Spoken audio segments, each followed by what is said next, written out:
நான் என்ன பண்ணுவேன், சுடுதண்ணி வச்சுட்டு மாவு பிசைஞ்சு எடுத்துப்பேன்.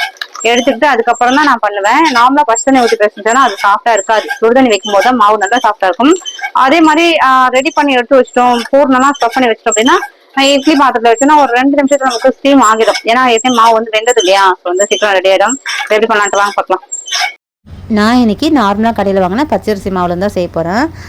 என்ன பிராண்ட் வேணால் நீங்கள் வாங்கிக்கலாம். வாங்கிட்டு நான் அந்த ஒரு டம்ளர் அளவுக்கு எடுத்துருக்கேன். எடுத்துகிட்டு கொஞ்சமாக அந்த உப்பு சேர்த்துக்குங்க. மேல் மாவில் உப்பு சேர்த்தோம் அப்படின்னா டேஸ்ட் ரொம்ப நல்லாயிருக்கும்.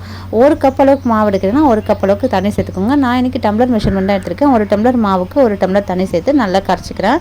முதல்ல அடுப்பு எதுவும் பற்ற வைக்கல, வானலை சேர்த்துட்டு கட்டி இல்லாமல் கரைச்சிட்டு அதுக்கப்புறம் அடுப்பு தைக்க போகிறேன். பிகினராக செய்கிறீங்கன்னா இது ரொம்ப ஈஸியாக இருக்கும். நம்ம சுடுதண்ணி வச்சுட்டு அதுக்கப்புறம் மாவு சேர்க்குறோம் அப்படின்னா கண்டிப்பாக கட்டி போடும், இல்லைனா அடி பிடிக்கும். நம்ம முதல்ல இந்த மாதிரி கரைச்சிட்டு அதுக்கப்புறம் அடுப்பத்தை வச்சு நம்ம மாவை கரைச்சிக்கிட்டோம் அப்படின்னா நமக்கு கண்டிப்பாக அடி பிடிக்காது. நான் வந்து இப்போ அடுப்பு பற்ற வச்சுட்டேன். கைவிடாமல் கிளறிக்கோங்க. கைவிடாமல் கிளறினா ரொம்ப அடி பிடிக்காமல் இருக்கும். கண்டிப்பாக மாவு வந்து ஒட்ட தான் செய்யும், ஆனால் அடி பிடிக்காமல் வந்து நம்ம கிளறி எடுத்துக்கலாம். நல்லா வந்து நம்ம கிளறிட்டு நமக்கு சப்பாத்தி மாவு பதத்துக்கு மாவு வந்து திரண்டு வரும். சிம்மில் வச்சு ரொம்ப டைம் எடுக்காதுங்க. பச்சரிசி மாவுனா ரொம்ப சீக்கிரம் வந்துடும். நமக்கு ஒரு 5 நிமிஷம் நம்ம கைவிடாமல் கிளறினாலே போதுமானது. முன்னாடி பார்த்தீங்கன்னா தண்ணியாக இருந்தது, இப்போ இன்னும் கொஞ்சம் திக்காக இருக்குது பாருங்கள். இந்த அளவுக்கு நமக்கு வந்தால் போதுமானது. இப்போ பார்த்தீங்கன்னா மாவு கரெக்டாக நமக்கு வெந்து வந்துடுது. சப்பாத்தி மாவோட அளவுக்கு வந்துடுது. நம்ம ஆற வச்சுட்டு அதுக்கப்புறம் பிசைஞ்சு எடுத்துக்கலாம்.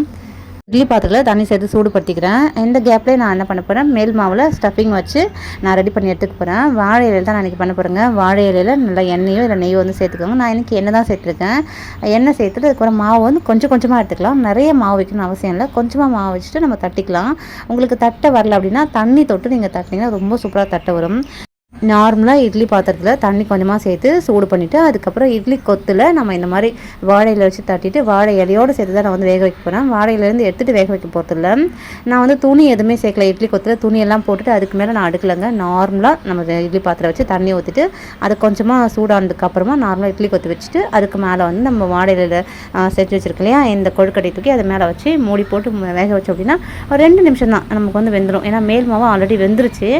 உள்ளே இருக்க ஸ்டஃபிங் மட்டும்தான் இந்த மாவோடு சேர்ந்து ஒட்டி வெந்து வரணும். ஸோ அதுக்கு 2 நிமிஷம் வெந்தாலே போதுமானது.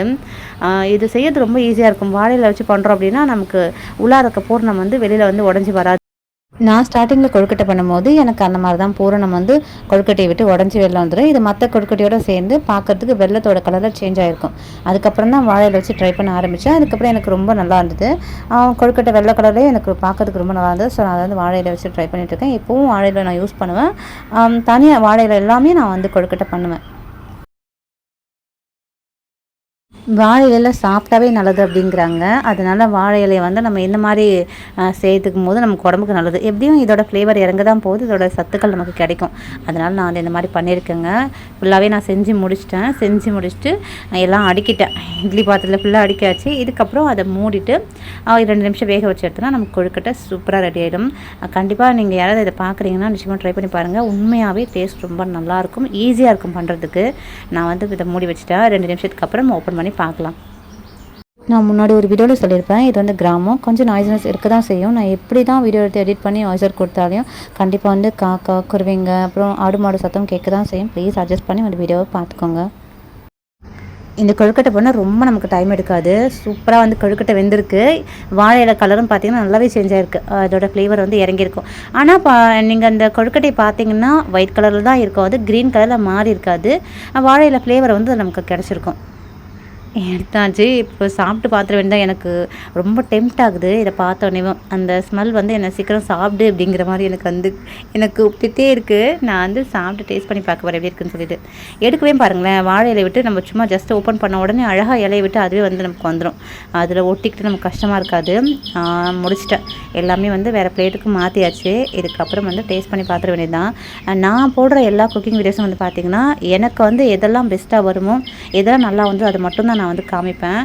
சரியாக வராதது ஒழுங்காக வராது எதுவுமே நான் வந்து உங்களோட ஷேர் பண்ணிக்க மாட்டேன்.